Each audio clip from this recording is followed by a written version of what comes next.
Ya pemirsa, berita bohong atau hoax mengenai COVID-19 dapat menghalangi penanggulangan pandemi. Kemudahan mengakses informasi kerap kali disalahgunakan oleh oknum yang tidak bertanggung jawab. Apa saja hoax yang beredar selama 1 pekan terakhir serta fakta yang menyertainya. Berikut kami sudah mengumpulkan sejumlah informasi bohong yang meresahkan publik selama 1 pekan terakhir.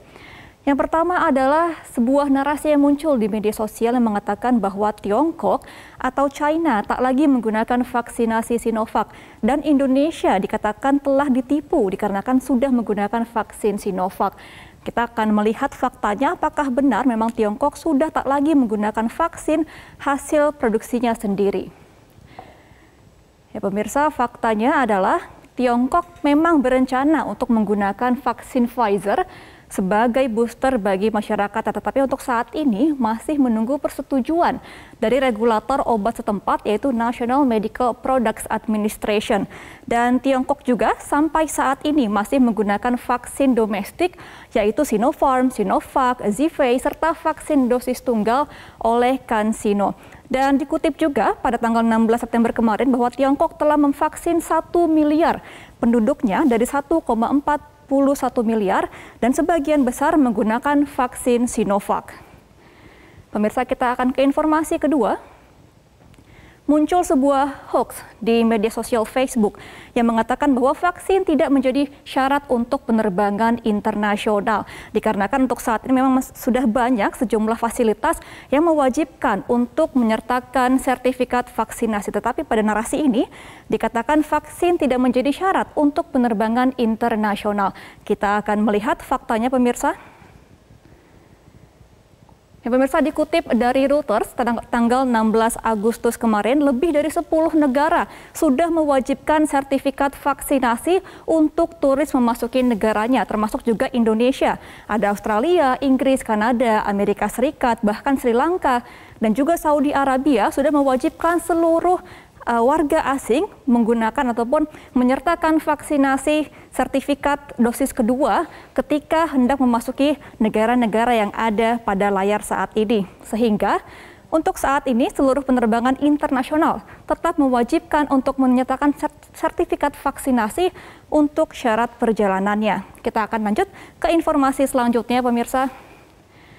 Muncul juga sebuah pesan di WhatsApp yang beredar bahwa biaya perawatan pasien COVID-19 tidak lagi ditanggung oleh Kementerian Kesehatan per 1 Oktober 2021. Kita akan melihat faktanya dari pihak Kemenkes. Nyatanya, Direktur P2PML dari Kemenkes RI, Dr. Siti Nadia Tarmizi mengatakan bahwa pesan tersebut adalah hoax. Informasi yang benar adalah masih sesuai dengan Kemenkes, yaitu penggantian biaya pelayanan pasien COVID-19 masih ditanggung semua oleh pihak Kemenkes dan bervariasi, tidak dibatasi hanya dengan 18 juta rupiah. Sehingga pemirsa, bagi pasien COVID-19 hingga saat ini masih akan ditanggung biayanya oleh negara dan juga pihak pemerintah dari Kemenkes Republik Indonesia. Kita berlanjut ke informasi selanjutnya pemirsa. Muncul juga sebuah narasi yang mengatakan bahwa ajakan untuk menginstal aplikasi Trace Together untuk mendukung keputusan Menteri Kominfo mengenai upaya penanganan COVID-19. Narasi ini muncul di website langsung dari Telkom yang mana ini mengajak seluruh masyarakat untuk menginstal sebuah aplikasi yang dinamakan oleh dengan Trace Together. Kita akan melihat apakah benar informasi tersebut.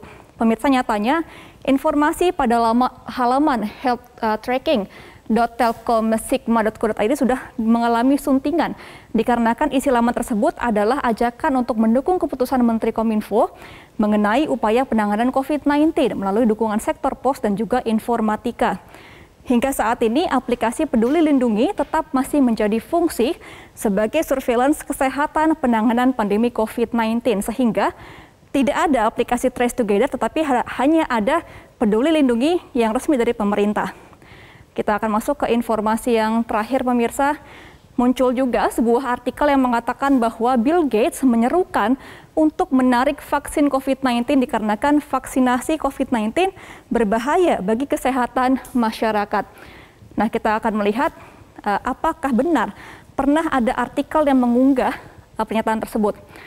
Nah, pemirsa, nyatanya artikel ataupun media yang mengunggah informasi tersebut mengatakan meminta maaf kepada publik dikarenakan artikel yang berjudul Bill Gates mengatakan vaksin ini berbahaya adalah sebuah satir. Media tersebut mengatakan bahwa kami menerbitkan ini seharusnya menjelaskan di awal bahwa itu adalah sebuah satir atau sindiran daripada di akhir. Kami tidak melakukan penjelasan ini dan kami meminta maaf, sehingga masih banyak publik yang terkecoh dengan artikel dengan bentuk satir ini, sehingga tidak pernah ada pernyataan dari Bill Gates yang mengatakan bahwa vaksinasi COVID-19 adalah berbahaya bagi masyarakat untuk mencegah COVID-19. Nah, pemirsa, selalu cek fakta sebelum menyebarkan berita, dikarenakan untuk saat ini masih banyak informasi hoax yang beredar di tengah pandemi COVID-19. Demikian laporan pada siang ini, saya kembalikan ke Anda, Eva. Baik, terima kasih Gemma Tanjung untuk pemaparan Anda.